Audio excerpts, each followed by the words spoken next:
चांद और आधा आंसू। तेरे प्यार के दुख ने चांद को काट दिया है।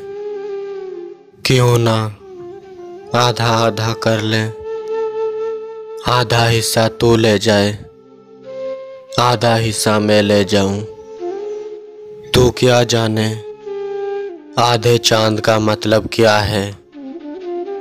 आधे चांद का मतलब आधा बंधन है, आधा जीवन, आधी मौत और आधा दिल, आधा इश्क और आधी यारी। आधे चांद का मतलब आधी बेचैनी है, आधे चांद का मतलब आधी वीरानी है। तू क्या जाने आधा आंसू क्या होता है।